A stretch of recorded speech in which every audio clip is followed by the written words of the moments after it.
Ciao! Adiin manay at si Inday nga Bisaya nakatira sa China.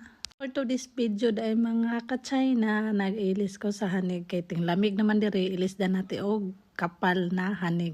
Habang wala pang oras sa eskwelahan ng mga bata ilang sasakyan.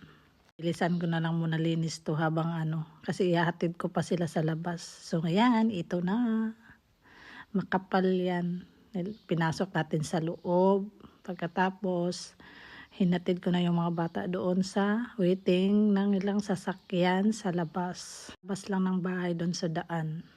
Bin kasi yung nilang sasakyan. After, naglaban na din ako sa aming labahin. Tapos doon sa bedsheet na pinalitan ko.